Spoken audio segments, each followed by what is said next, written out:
Hi friends, అందరూ ఎలా ఉన్నారండి? ఈరోజు వీడియో వచ్చేసి ఈ బ్లౌజ్ని ఏ విధంగా స్టిచ్ చేయాలనేది చూపించబోతున్నానండి. అంటే దీని కటింగ్ వీడియో, ఇది ప్రిన్సెస్ కట్ బ్లౌజ్ అండి. దీని కటింగ్ వీడియో ఆల్రెడీ అప్లోడ్ చేస్తున్నాను, కావాల్సిన వాళ్ళు ఒకసారి చెక్ చేయండి. ఇది వచ్చేసి ఇంకా స్టిచ్చింగ్ వీడియో అనమాట. చూడండి బ్లౌజ్ కూడా ఎంత పర్ఫెక్ట్గా వచ్చిందో.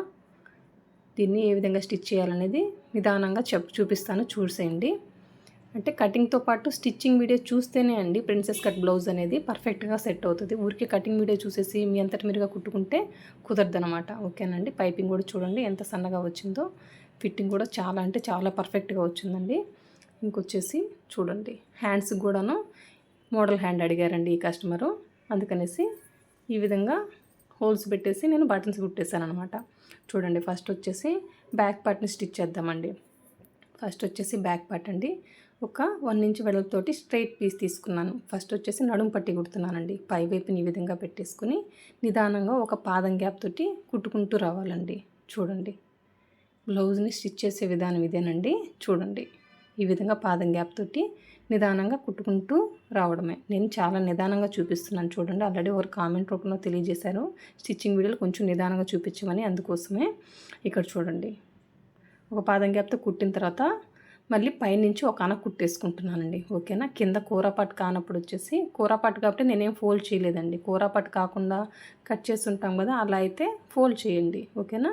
ఇది కూరపాటు కాబట్టి నేను ఫోల్డ్ చేసి కుట్టాల్సిన పని లేదండి. ఇప్పుడు వచ్చేసి ఆల్రెడీ బ్యాక్ పార్ట్కి రన్నర్తో మార్క్ చేసుకున్నాం కదా, అక్కడ ఆ విధంగా మార్కర్తో మార్క్ చేసేసుకొని ఫోల్డ్ చేసి 1/2 ఇంచ్ గ్యాప్ తోటి 1/2 ఇంచ్ అండి ఫోల్డింగ్ మీద. అంటే 1 ఇంచ్ విడిచిపెట్టానుగా నేను డాట్ కోసం. ఆ విధంగా 2 కుట్లు వేయాలి. ఓకేనండి. ఎంత పొడవు మార్క్ చేసుకున్నామో రన్నర్తో మార్క్ చేసుకున్నాను కాబట్టి పొడవు అంతవరకు ఒక 2 కుట్లు వేసేసి రబ్బిచ్చేయడమేనండి. చివరికి వచ్చేసరికి సేమ్ అదేవిధంగా ఇంకో వైపున కూడాను అదేవిధంగా మార్కర్తో మార్క్ చేసేసుకొని డాట్ని కుట్టేయడమేనండి. చూడండి ఈ విధంగా 1/2 ఇంచు మార్క్ చేసేసుకొని ఎంత పొడవు మార్క్ చేసుకున్నామో ఆల్రెడీ రన్నర్తో మార్క్ చేసుకున్నాం కదా, అక్కడికి ఒక కుట్టు అయిపోయింది కదా. రివర్స్ చేసేసి మళ్ళీ కింద రబ్బేయడమేనండి. పై వైపున మీరు రబ్బియాల్సిన అవసరం లేదు. రివర్స్ చేయడం వల్ల ఆ కుట్టు లాక్ అయిపోద్దండి. ఓకేనా. అట్లాగని ఆ కుట్టును కనుక కట్ చేస్తే కుట్టు ఉడిపోద్ది, దాన్ని కట్ చేయకూడదు. అది అయిపోయింది కదా. ఇప్పుడు ఉక్సులు పట్టి కాజా పట్టి స్టిచ్ చేస్తున్నాను చూడండి. ఫస్ట్ వచ్చేసి ఉక్సులు పట్టి అండి. ఈ విధంగా పై వైపున పెట్టేసి ఫోల్డ్ చేసేసి కింద వైపున నడుము పట్టి కుట్టాం కదా, అది లోపలికి ఫోల్డ్ చేయాలండి. ఒక కుట్టు అయిపోయింది కదా. ఇప్పుడు వచ్చేసి మళ్ళీ పైనుంచి ఒక అన కుట్టేయాలండి. చూడండి ఎంత నిదానంగా చూపిస్తున్నానో గమనించండి. ప్రతి వీడియోలో కూడా కొంచెం ఫాస్ట్ ఫార్వర్డ్ పెట్టాను, కానీ ఇక్కడ వచ్చేసి చాలా అంటే చాలా నిదానంగా చూపిస్తున్నాను. ఈ కింద ఉన్న ఎక్సెస్ క్లాత్ని కట్ చేసేసాను. ఈ విధంగా ఫోల్డ్ చేసేసుకొని మళ్ళీ ఒక అన కుట్టేసేయడమేనండి. ఉక్సులు పట్టి కాబట్టి ఒక కుట్టు సరిపోద్ది. ఇక్కడ నడుము పట్టిని లోపల వైపుకి ఫోల్డ్ చేసి ఉంచుకోవాలండి. ఓకేనా. చూడండి ఇది అయిపోయింది. ఇక్కడ ఉన్న ఎక్సెస్ క్లాత్ని కట్ చేసేసాను. కింద వైపున క్లోజ్ పార్ట్ ఉంటుంది కదా, కొంచెం ఓపెన్గా ఉంటుంది కదా, అక్కడ వచ్చేసి ఇంకో కుట్టు వేసేసానండి. ఇది అయిపోయింది కదా ఉక్సులు పట్టి కుట్టేయడము. ఇప్పుడు వచ్చేసి కాజా పట్టి అండి. కాజా పట్టి కుట్టాలంటే మనం లోపల వైపున అంటే లైనింగ్ వైపున ఈ విధంగా ఫోల్డ్ పెట్టేయాలన్నమాట క్లాత్ని. ఇక్కడ నడుము పట్టిని పై వైపుకి ఫోల్డ్ చేసుకోవాలండి. ఓకేనే. ఈ విధంగా పాదం గ్యాప్ తోటి ఒక కుట్టు కుట్టేసుకుంటూ రావడమే. ఇది అయిపోయింది కదా. ఇప్పుడు చూడండి ఈ విధంగా కింద వైపున క్లాత్ని ఆ విధంగా ఫోల్డ్ చేసేసుకొని మళ్ళీ క్లాత్ని చూడండి ఏ విధంగా ఫోల్డ్ చేసుకుంటున్నాను గమనించండి. ఆ విధంగా ఫోల్డ్ చేసేసుకొని ఒక 2 కుట్లు వేయాలి. ఫస్ట్ రబ్బిచ్చేసి పై వైపు వరకు ఒక కుట్టు వేసుకుంటూ రావడమేనండి. మళ్ళీ చూడండి రివర్స్ చేసేసి మళ్ళీ పాదం గ్యాప్ తోటి ఇంకో కుట్టు కుట్టుకుంటూ రావాలి. ఇంకోటి వచ్చేసి కింద వైపున గ్యాప్ ఉంటుంది కదా, అక్కడ కూడాను క్లోజ్ చేయడమేనండి. ఈ విధంగా క్లోజ్ చేసేసి రబ్బిచ్చేయడమే. అంతేనండి కాజా పట్టి కుట్టుకునే విధానము. పైన ఉన్న ఎక్సెస్ క్లాత్ని కట్ చేసేసి ఇప్పుడు కాజా పట్టి మీద ఉక్సులు పట్టి పెట్టి చెక్ చేయాలి ఏమన్నా ఎక్సెస్ ఉందా అని. చూడండి నేను క్రాస్గా కట్ చేశాను కాజా పట్టిని, అందుకనేసి అది కూడా ఎక్సెస్ పార్ట్ కట్ చేసేసాను అనమాట. అంతేనండి, చాలా సింపుల్. ఇది అయిపోయింది కదా. ఇప్పుడు వచ్చేసి ఫ్రంట్ మీరు గమనిస్తున్నారా, ఇది లైనింగ్ కాబట్టి ఒరిజినల్కి లైనింగ్కి నేను గమ్ పెట్టేసుకున్నానండి. లూజ్ కుట్టేం వేయలేదు. ఇప్పుడు చూడండి ఫస్ట్ ఒకవైపున ఫ్రంట్ పార్ట్ని స్టిచ్ చేస్తున్నాను. 1/2 ఇంచ్ గ్యాప్ తోటి ఈ విధంగా ప్లేస్ చేసుకొని నిదానంగా కుట్టుకుంటూ రావాలి. మిడిల్కి వచ్చేసరికి పాదం ఒకసారి ఎత్తి ఆ తర్వాత క్లాత్ని జరుపుకోవాలండి. అంతేగాని క్లాత్ని సాగదీసి పట్టుకోకూడదండి. ఓకేనా. ఈ విధంగా నిదానంగా కుట్టుకుంటూ రావడమే. చూడండి పాదాన్ని ఎత్తుకుంటూ నిదానంగా జరుపుకుంటూ రావాలండి. చూడండి చివరికి వచ్చేసరికి ఒక కుట్టు అయిపోయింది కదా, మళ్ళీ ఇంకొక కుట్టు ఈ ప్లేస్లోనే వేయాలండి. నేను పైనుంచి అన్న కుట్టు వేసి అలవాట్లేదు నాకు. ఇదే మాదిరిగా ఇంకొక కుట్టు దానిపైన వేసేస్తే సరిపోద్ది అనమాట. అంతేనండి. కుట్టేటప్పుడు 1/2 ఇంచ్ గ్యాప్ ఉంచుకొని కుట్టుకుంటూ రావాలండి. పాదం గ్యాప్తో కుట్టకూడదు. ఓకేనా. ఇది అయిపోయింది కదా, చూసారు కదా ఎంత నిదానంగా కుడుతున్నానో. ఈ ప్రిన్సెస్ కట్ది జాయిన్ చేసేటప్పుడు పై వైపు నుంచి అంటే చంక వైపు నుంచే స్టార్ట్ చేయాలండి, నడుము వైపు నుంచి స్టార్ట్ చేయకూడదు. మనం కుట్టే విధానంలో కింద నడుము దగ్గర కొంచెం హెచ్చుతగ్గులు వస్తాయి, అది కుట్టే విధానం వల్ల వస్తాయండి. కొంచెం కొన్ని వాటికి వచ్చేసి కటింగ్ వల్ల కూడా వస్తుంది, దానివల్ల ప్రాబ్లం లేదు. ఆ ఎక్సెస్ వచ్చినప్పుడు కింద కట్ చేయొచ్చు. అంతేగాని మనం చంక వైపున కనుక ఎక్కువ నడుము దగ్గర నుంచి స్టార్ట్ చేసి చంక వైపున హెచ్చుతగ్గులు వచ్చి చంక వైపున కట్ చేయకూడదు. ఓకేనా. ఇది మెయిన్ పాయింట్, గుర్తుపెట్టుకోండి. సేమ్ అదేవిధంగా ఇక్కడ కూడాను 1/2 ఇంచ్ గ్యాప్ తోటి ఇంకో వైపున జాయిన్ చేస్తున్నానండి. ఓకేనండి. ఇది చూడండి ఒక కుట్టు అయిపోయింది కదా, మళ్ళీ ఇంకో కుట్టు, మళ్ళీ పైనుంచి కుట్టు మీద కుట్టు అనమాట. ఒక 2 కుట్లు వేసేస్తే మనకి ఇంకా పర్ఫెక్ట్గా ఉంటుందండి. చూడండి ఖచ్చితంగా 1/2 ఇంచ్ గ్యాప్ పెట్టుకోండి. చూడండి ఇంతవరకు అయిపోయింది కదా. చంక వైపున మాత్రం హెచ్చుతగ్గులు రాకూడదు, గమనించండి. పర్ఫెక్ట్గా ఉందా లేదా. ఓకేనండి. ఇప్పుడు వచ్చేసి నేను ఫ్రంట్ పార్ట్ షేప్ అని చెప్పాను కదా, ఇప్పుడు కట్ చేసుకుంటానండి. ఒక 1 ఇంచ్గా 1.5 ఇంచ్కి ఆ విధంగా పై వైపుకి మార్క్ చేసేసుకుని ఒక షేప్ ఇచ్చేసుకుంటున్నానండి ఫస్ట్. ఇప్పుడు వచ్చేసి ఒక కుట్టు వేసుకుంటున్నాను. ఏంటి గమ్ పెట్టేసుకున్నాను కాబట్టి ఒరిజినల్ లైనింగ్ విడిపోద్ది కాబట్టి ఫస్ట్ ఒక కుట్టు వేసేసుకొని ఇప్పుడు ఫోల్డ్ చేసేసుకొని ఆ షేప్ని కట్ చేస్తాను. చూడండి. ఓకేనా. మీకు స్ట్రైట్గా కావాలంటే అట్లాగే ఉంచుకోండి, లేదు ఈ షేప్ కావాలంటే ఈ షేప్ అండి. నేను వచ్చేసి ఈ షేప్ని ఈ విధంగా కట్ చేస్తాను అనమాట. చూడండి. ఓకేనా. మళ్ళీ ఏమైనా హెచ్చు తగ్గులు ఉంటే మళ్ళీ ఒకసారి సెర్చ్ చేసుకోండి. ఒకసారి కట్ చేసాం కదా అనేసి అట్లాగే వెళ్ళిపోకూడదు, మనం చూస్తే మనకు అర్థమైపోద్ది కదా, అందుకనండి. ఇప్పుడు వచ్చేసి ఒకసారి చెక్ చేసుకుంటున్నాను. ఏంటి సైడ్స్ జాయిన్ చేసేటప్పుడు వచ్చేసి సైడ్స్ మన హెచ్చు తగ్గులు ఏమన్నా ఉంటాయి కానీ ఇప్పుడే చెక్ చేసుకోవాలండి. నడుము పట్టి కుట్టక ముందే ఫ్రంట్ వైపున బ్యాక్ పార్ట్కి హెచ్చు తగ్గులు రావు, ఫ్రంట్ పార్ట్లోనే వస్తుంది అనమాట మన కటింగ్ చేసే విధానంలో. ఒకసారి చెక్ చేసుకొని నడుము పట్టి కుట్టేసుకుంటే మనకు అట్లాగని హెచ్చు తగ్గులు వస్తే చంక వైపున కట్ చేసుకుంటే సరిపోద్ది అనుకుంటారేమో. చంక వైపున అసలు కట్ చేయకూడదు, ఏమన్నా కొంచెం ఎక్కువ వస్తేనో నడుము దగ్గరే కట్ చేయాలండి. నేను వచ్చేసి ఇప్పుడు చూడండి ఈ పట్టి కుట్టేటప్పుడు ఫ్రంట్కి కూడా స్ట్రైట్ పీసే తీసుకున్నాను. అక్కడ వచ్చేసి ఆ కర్వ్ తిరిగింది కదా, షేప్ దగ్గర వచ్చేసి ఒక ఫ్రిల్ ఇచ్చేసానండి అంతే. ఇది కూడా స్ట్రైట్ పీసే, 1 ఇంచ్ వెడల్పు ఉండే స్ట్రైట్ పీసే తీసేసుకొని ఈ విధంగా నిదానంగా కుట్టుకుంటూ వస్తున్నాను. అక్కడ ఒక ఫ్రిల్ పెట్టేసుకుంటే సరిపోద్దండి అంతే. ఇప్పుడు చూడండి పాదం గ్యాప్తో నిదానంగా కుట్టుకుంటూ వచ్చాను కదా, చివరి వైపున ఎక్సెస్ క్లాత్ కట్ చేసుకొని ఇక్కడ ఊరికే ఘాట్లు పెట్టుకున్నాను. ఖచ్చితంగా ఆ కర్వ్ దగ్గర ఖచ్చితంగా ఘాటు పెట్టాలండి. మళ్ళీ ఇప్పుడు పైనుంచి ఒక అనకు కుట్టేసేసుకుంటున్నాను. ఈ విధంగా ఒక అనకు కుట్టేసేసుకొని ఈ క్లాత్ అంతటిని కూడా నేను హెమ్మింగ్ చేసేస్తానండి. ఓకేనండి. చూడండి ఎంత సింపుల్గా అయిపోయిందో, చూసారు కదా. ఓకేనండి. ఇక్కడ మీరు గుర్తుపెట్టుకోవాల్సింది నడుము దగ్గర సైడ్ జాయిన్ చేసేటప్పుడు ఫ్రంట్ పార్ట్లో హెచ్చు తగ్గులు వస్తే నడుము దగ్గరే కట్ చేయండి. మళ్ళీ మీరు ఈ పట్టి విప్పుకొనైనా కట్ చేయండి కానీ చంక దగ్గర మాత్రం కట్ చేయకూడదు. ఇంకెట్లా ఉందో చూసారు కదా, మీ ముందేగా కుడుతున్నాను, ఎంత పర్ఫెక్ట్గా ఉందో. కరెక్ట్గానే ఉండాలండి చంక వైపున. ఇప్పుడు షోల్డర్స్ జాయిన్ చేస్తున్నానండి. చూడండి 1/2 ఇంచ్ గ్యాప్ తోటి ఈ విధంగా 2 కుట్లు వేసేసి రబ్బిచ్చేసాను. సేమ్ ఒక వైపున అయిపోయింది కదా, ఇంకో వైపున కూడా అదే విధంగా షోల్డర్స్ జాయిన్ చేస్తున్నానండి. ఖచ్చితంగా ఇక్కడ 1/2 ఇంచ్ ఖర్చుతోటి కుట్టేయాలండి షోల్డర్స్. ఇది అయిపోయింది కదండి. ఇప్పుడు వచ్చేసి ఇంకా హ్యాండ్స్ జాయిన్ చేసుకుందాం. చూడండి ఆ షోల్డర్ దగ్గర ఖర్చు వచ్చేసి బ్యాక్ పార్ట్ని చూస్తూ ఉండాలండి. ఒకసారి చెక్ చేసుకోవాలి ఏమైనా షోల్డర్ వైపున హెచ్చు తగ్గులు ఏమైనా ఉన్నాయా అనేసి. ఇక్కడ మీరు గమనించాల్సింది ఈ హ్యాండ్ని ఏ విధంగా స్టిచ్ చేశాను అని. వీళ్ళు ఈ మోడల్ హ్యాండ్ అడిగారండి. నేను ఇది షార్ట్ వీడియోగా అప్లోడ్ చేస్తానండి. ఓకేనా. అంటే ఈ వీడియోలో నేను చూపించట్లేదు అనమాట మీకు ఈ హ్యాండ్ని ఏ విధంగా స్టిచ్ చేశాను అనేది. చూడండి షోల్డర్ వైపు నుంచి స్టార్ట్ చేసి 1/2 ఇంచ్ గ్యాప్ తోటి నిదానంగా కుట్టుకుంటూ వస్తున్నానండి. ఏది కూడాను సాగదీసి పట్టుకోకూడదు, బాడీ పార్ట్ని పట్టుకోకూడదు, హ్యాండ్ని పట్టుకోకూడదు అనమాట. ఓకేనండి. ఈ విధంగా 1/2 ఇంచ్ గ్యాప్ తోటి కుట్టుకుంటూ రావాలి. ఇది పెద్ద సైజు కాబట్టి చంక వైపున కొంచెం పెద్ద తుకులే పడ్డాయండి.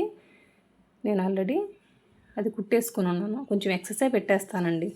మొత్తం కుట్టుకున్న తర్వాత సైడ్ జాయిన్ చేసిన తర్వాత ఆ ఎక్సెస్ క్లాత్ని కట్ చేస్తే సరిపోద్ది కదా అనేసి మళ్ళీ రివర్స్ చేసేసి ఇంకో కుట్టేస్తున్నాను. హ్యాండ్ జాయిన్ చేసేటప్పుడు కూడా ఖచ్చితంగా 2 కుట్లు వేయాలండి. చూడండి ఈ విధంగా ఒకవైపున 2 కుట్లు అయిపోయాయి కదా, షోల్డర్ నుంచి ఇంకో వైపున ఇంకో కుట్టు అండి. ఇది ఒక కుట్టు పడినట్టు. మళ్ళీ ఇప్పుడు వచ్చేసి రివర్స్ చేసేసి షోల్డర్ దగ్గరికి ఎండ్ చేసేస్తాను. అప్పుడు 2 కుట్లు అనమాట. చూసారు కదా ఎంత నిదానంగా చూపిస్తున్నానో.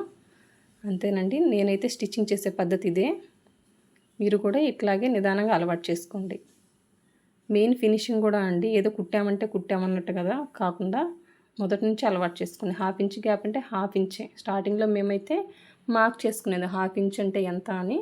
అంటే అందాజగా మనం ఇప్పుడు కుట్టేసుకుంటూ వస్తున్నాం, అలవాటు అయింది కాబట్టి కుట్టగలం. కానీ స్టార్టింగ్లో అయితే మొత్తం టేప్ పెట్టుకొని హాఫ్ ఇంచ్ మార్క్ చేసుకొని కుట్టుకునేవాళ్ళం. చూసారు కదా, ఒకవైపున హ్యాండ్ జాయింట్ చేయడం కంప్లీట్ అయిపోయింది. సేమ్ అదేవిధంగా ఇంకో వైపున కూడా షోల్డర్ వైపున ఖర్చు వచ్చేసి బ్యాక్ వైపున చూడాలండి. ఓకేనా, ఇది ఫ్రంట్ అని గుర్తు కోసం ఆ విధంగా మార్క్ చేసుకుంటున్నాను.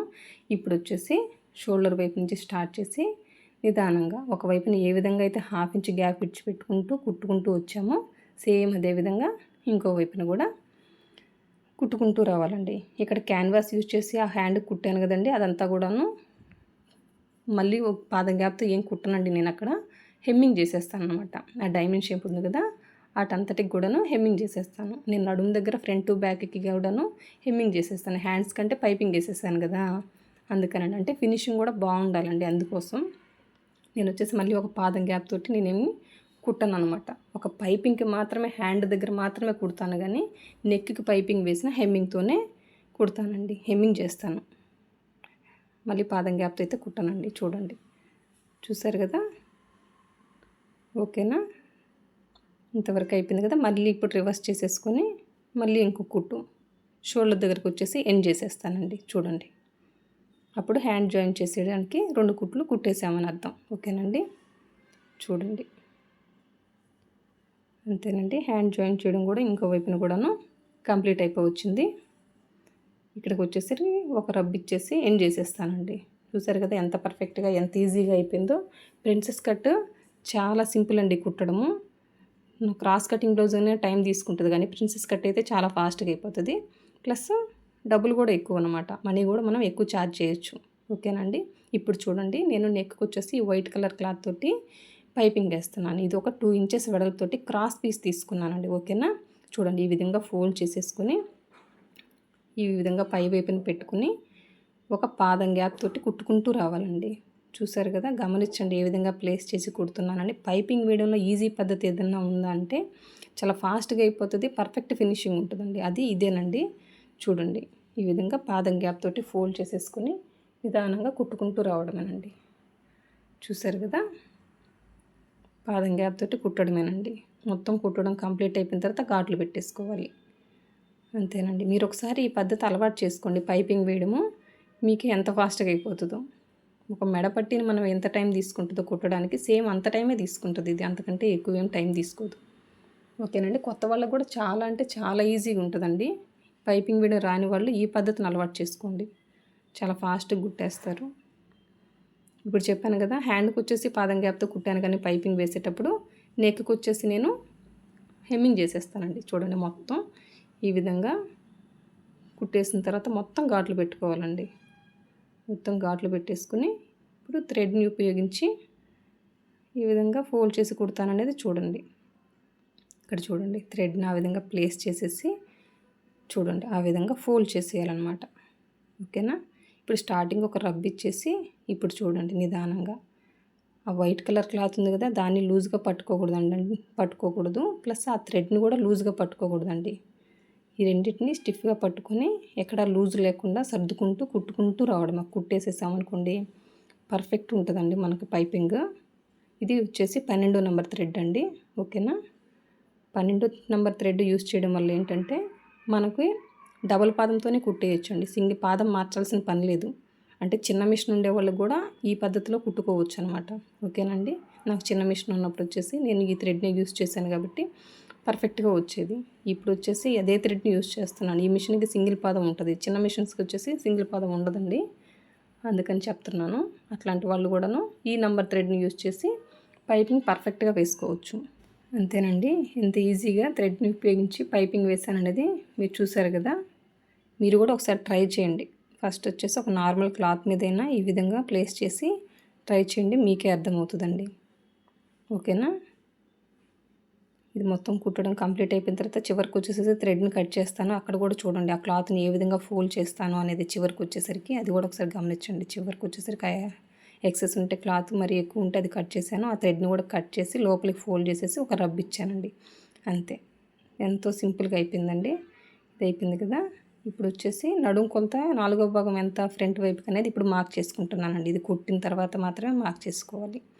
ఓకేనా. ఆల్రెడీ బ్యాక్ పార్ట్కి రన్నర్తో మార్క్ చేసుకొని ఉంటాం కదా, ఫ్రంట్కి వచ్చేసి మార్క్ చేసుకోలేమండి. మొత్తం ఇది కుట్టిన తర్వాతే మార్క్ చేసుకోవచ్చు, మార్క్ చేసుకోగలం. అందుకని ఇప్పుడు మార్క్ చేసుకుంటున్నాను. ఇప్పుడు వచ్చేసి ఆల్రెడీ మార్క్ చేసుకున్నాం కదా ఫ్రంట్ వైపున. ఇప్పుడు బ్యాక్ పార్ట్ రన్నర్తో మార్క్ చేసుకున్నాం కదా, అది ఇది కలిపి పెట్టేసుకొని ఇంకా సైడ్ జాయింట్ చేసేయడమే. ఓకేనా అండి. ఇంకా చంక దగ్గర రన్నర్తో ఆల్రెడీ చెప్పున్నాను, ఫ్రంట్కి బ్యాక్కి చంక దగ్గరే ఎక్కడ కుట్టుపడుతుంది అనేది. ఒక ఫ్రంట్ పార్ట్కి మాత్రమే ఈ నడుము పట్టి కుట్టుకున్న తర్వాత మాత్రమే అర్థమవుతుందండి.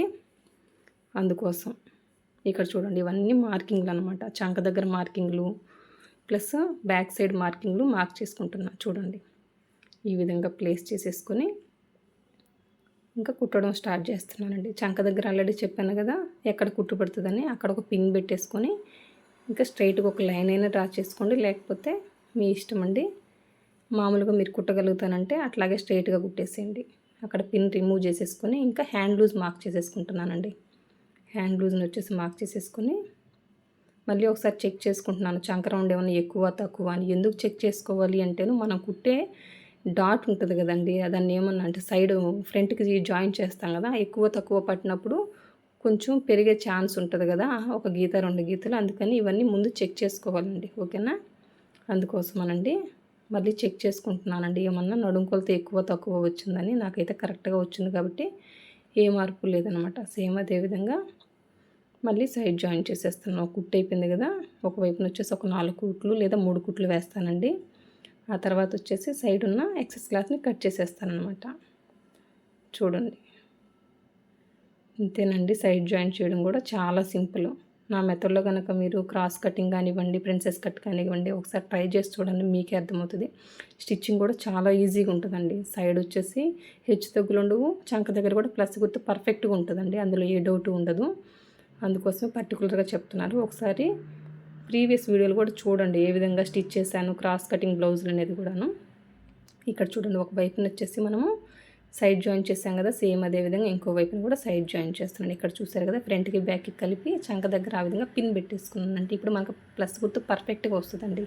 ఇక్కడ ఎట్లా మార్క్ చేసుకున్నారండి మీరు అంటేను, నేను ఆల్రెడీ రన్నర్తో మార్క్ చేసుకున్నాను. కటింగ్ వీడియో చూస్తే మీకు అర్థమవుతుంది. అయినా మార్క్ చేసుకున్నా కూడా మళ్ళీ మనం షోల్డర్ నుంచి ఒకసారి చెక్ చేసుకోవాలండి, ఏమన్నా హెచ్చు తగ్గులు ఉన్నాయా. షోల్డర్ మనం ఎక్కువ పెట్టి కుట్టేసామనుకోండి, 1/2 ఇంచ్ కంటే ఎక్కువ, అప్పుడు కొంచెం చంక రౌండ్ తగ్గుద్ది కదా. ఇవన్నీ చెక్ చేసుకోండి. నేను 1/2 ఇంచ్ విడిచిపెట్టాను కాబట్టి కరెక్ట్గా 1/2 ఇంచే పడతాను. ఇప్పుడు వచ్చేసి ఫ్రంట్ పార్ట్కి ప్రిన్సెస్ కట్ కదా ఇది, ఫ్రంట్ పార్ట్ కుట్టేటప్పుడు కూడా ఆ 2 పార్ట్స్ని జాయిన్ చేసేటప్పుడు కూడా 1/2 ఇంచ్ అంటే 1/2 ఇంచే పడతానండి. వాటికి కనుక మీరు ఎక్కువ తక్కువ పట్టినప్పుడు ఈ చంక రౌండ్ కొంచెం ఒక గీత ఎక్కువ తక్కువ వస్తుందండి. ఇవన్నీ చెక్ చేసుకోండి అంతే. ఇటువైపుని కూడా సైడ్ జాయిన్ చేయడం కంప్లీట్ అయిపోయింది. ఎక్సెస్ క్లాత్ అంతటిని కూడా కట్ చేసేసానండి. చూసారు కదా ఎంత పర్ఫెక్ట్గా వచ్చిందో. చూడండి, ఇక్కడ వచ్చేసి బటన్స్ అండి. నేను వచ్చేసి నార్మల్గా జెంట్స్కి ఉండే షర్ట్కి ఉండే బటన్స్ ఉంటాయి కదా, అవి వచ్చేసి క్లాత్లో పెట్టేసి చుట్టేసి నేను ఈ బటన్స్ కుట్టేశానండి. అంతేనండి, నేను బయట నుంచి కొన్నవి కాదు, అవి నేనే తయారు చేసి కుట్టేశానండి. అంతే. చూసారు కదా ఎంత పర్ఫెక్ట్గా ఉందో. నా వీడియో కనుక నచ్చినట్లయితే లైక్ చేయండి, షేర్ చేయండి, సబ్స్క్రైబ్ చేయండి. Thank you for watching. నా వీడియో కనుక నచ్చితే నలుగురికి షేర్ చేయండి, ఎంకరేజ్ చేసిన వాళ్ళు అవుతారు. బాయ్.